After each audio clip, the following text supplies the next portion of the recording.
एक तो आपने प्रेसिडेंट साहब के लेटर की बात की, तो प्रेसिडेंट साहब को तो लेटर उस वक्त लिखना चाहिए था इलेक्शन कमीशन को और पूरी डेट दे देनी चाहिए थी कि ये इलेक्शन करवा दें इधर।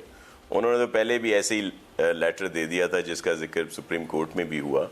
अब भी उनको जो लेटर है वो इलेक्शन कमीशन को लिखना चाहिए कि जिस तरह की भी वो बात कर रहे हैं, लेकिन चलें उनकी मर्जी है। प्राइम मिनिस्टर साहब को अब लिख दिया।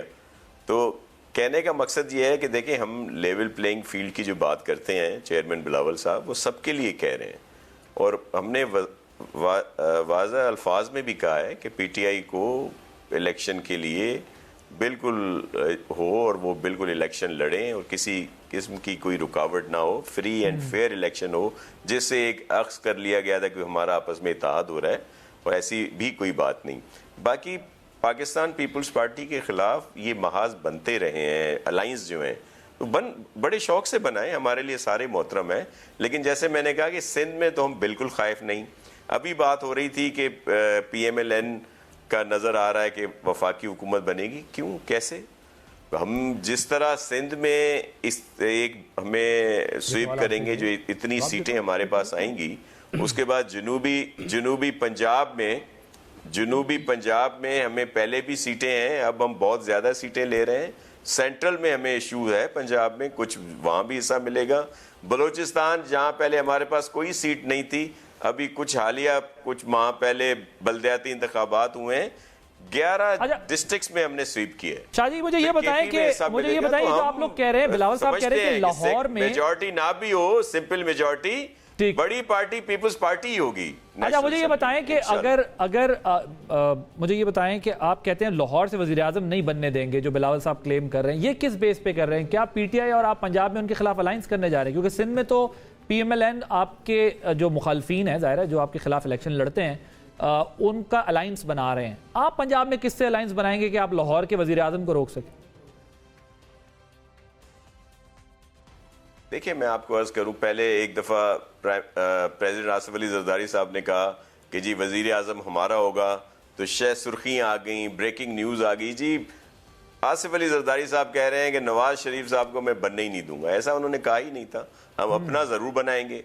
अभी चेयरमैन साहब की जिस स्टेटमेंट की बात आप कर रहे हैं, तो उन्होंने एक बयान दिया है, क्योंकि हम समझते हैं कि आइंदा, जैसे मैंने कहा, सिंपल मेजॉरिटी अल्लाह करेगा हमें मिलेगी, नहीं तो सिंगल लार्जेस्ट पार्टी हमारी होगी, तो प्राइम मिनिस्टर हमारा होगा। लेकिन मैं एक चीज की जरूर वजाहत कर दूं कि पीटीआई का जो माइंड सेट है, इलेक्शन के बाद अगर कोई इत्तेहाद की बात हमारी होगी भी तो PMLN के साथ होगी। वजीर आजम बिलावल साहब होंगे, हम दावत देंगे कि उनके कुछ वज़रा हमारी उस कैबिनेट में हो। मगर आपने पंजाब का मुझे बताया नहीं कि आप पंजाब में कैसे गेन करेंगे? कोई अलायंस कुछ नहीं है, आपकी पार्टी भी इतनी स्ट्रांग नहीं है। जी मैं आपको बता रहा हूं, पंजाब का बिल्कुल सामने है। जनूबी पंजाब में हमारी पहले भी सीटें रही हैं और बहुत सारी सीटों पे RTS के जरिए हमें हरा दिया गया था। आपको याद होगा कि किस तरह कोई 200 पे सीट गई है, कोई 2000 पे गई है, और अब वहां पे हम बहुत बेहतर पोजीशन में हैं।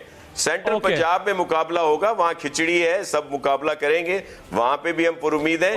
मैं आदिल भाई, अगर आपकी इजाजत हो तो मैं इजाजत लूं। जी ठीक है, बिल्कुल ठीक है खालिद साहब, आपका जो खालिद साहब, ओके जी ठीक है। खालिद साहब ये बताएं कि का जो मुकाबला है, आप तो एक तरफ पीपल्स पार्टी का तो आप कह रहे हैं, लेकिन पीटीआई भी आपके लिए एक चैलेंज होगी। आज जिस तरह हम देख रहे हैं कि वो उनको बैठ कर निशान भी मिलना है और कोई माइनस वाली बात जो बात सामने आई है, और जमात इस्लामी है उसको भी एक ज़ाहिर है फ़लस्तीन के मामले के ऊपर वो बड़े एक्टिव हुए हैं, उनके पास भी एक इशू है। आपका ज़्यादा टफ कंपटीशन किससे होना है, पीपल्स पार्टी से, जमात इस्लामी से, या पीटीआई से? लेकिन पहली चीज़ तो नासिर हुसैन शाह साहब ने बड़ी अजीब सी बात कर दी है, मैं इसको हाईलाइट करना चाह रहा हूँ और सिंध के लोगों को भी बताना चाह रहा हूँ कि अगला इन्होंने कहा इनका भी इत्तेहाद PMLN से होगा। तो फिर अब ये तो तय हो गया कि इलेक्शन में पीपल्स पार्टी का तो दुश्मन कोई नहीं है।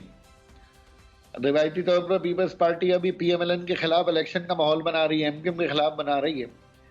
तो जब इनका इत्तेहाद ही PMLN से होना है तो फिर आगे समझ लें कि इन्होंने भी तय कर लिया कि किसी न किसी तरह इख्तिदार के ऐवानों में घुसना ज़रूर है, जिस तरह PDM में 10,000 रुपये लिए। अब आ जाए मुकाबले की बात। मैंने आपसे क्या कहा कि अगर पैसा, अफसरशाही और पुलिस गर्दी के ऊपर इंतखाबात होते हैं तो ये इंतखाबात मुनसिफाना नहीं होंगे। अगर ये जुडिशरी के ताबे जैसे कि हमेशा होते रहे तो एमकेएम अर्बन सिंध के अंदर 99% अपनी सीटें रिगेन करेगी। पीटीआई का मैंडेट आरटीएस का मैंडेट था, जेन्युइन मैंडेट नहीं था। पीटीआई को वोट दिलवाए गए, रिजल्ट तब्दील किए गए, यहां तक कि हमारे उम्मीदवार दोपहर 4 बजे तक जहां से जीत रहे थे, शाम को 6 बजे वहीं से उतने ही वोटों से हार गए। तो हम बड़ा अलल ऐलान ये कह रहे हैं कि खास तौर पे 9 मई के वाक़े के बाद कराची हैदराबाद के नौजवानों को ये बात ज़रूर समझ में आई है कि मुल्क दुश्मन स्लोगन लेकर, रियासत मुखालिफ बयानियाँ लेकर आप पाकिस्तान में सियासत नहीं कर सकते। पाकिस्तान में सियासत पाकिस्तान के आइन, पाकिस्तान के जोग्राफिया, पाकिस्तान के इदारों के एहतराम में ही आपको पॉलिटिक्स करनी है, जो एमकेएम ने सीखा है, जो एमकेएम कर रही है। तो ख्वाजा साहब ये बताएं, वो जो कहते हैं कि फिर आपकी सीटें भी छीनी गई और आप फिर पीटीआई के साथ जाके बैठ गए, आप एहतजाजन ना बैठते। एक एतराज़ ये भी तो होता है कि आपके फिर वज़रा आ गए, बड़ी बड़ी वजारतें ली। वो हमारे भाई बैठे ना पीटीआई के, वो बताएंगे। ये पीटीआई वाले भाई तो आजकल कुछ और बताते हैं ना, वो वाली बातें थोड़ी बताते हैं 18 वाली। ये आजकल बताते हैं 2022 के अप्रैल के बाद वाली बातें, उससे पहले वाली कोई बात नहीं बताते। ये मैं जरा इजहार भाई से जवाब ले लूं, मैं आता हूं आपकी तरफ। अजहर साहब जी, इनसे कहना कि हमारा इत्तेहाद पीटीआई के साथ थोड़ी था, हमारा इत्तेहाद तो इत्तेहादियों के साथ था। जी अदर साहब क्विकली रिस्पॉन्ड कीजिएगा आप। अब वो आपके इत्तेहादी नहीं रही, उनकी बात कर रहे हैं गालिबन। नहीं, मैं वही बात कह रहा हूँ ना, एमक्यूएम का एक मसला बड़ा है। मैं समझता हूँ इजहार बड़े भाई हैं, और यही एक फर्क था अल्ताफ हुसैन की सियासत में।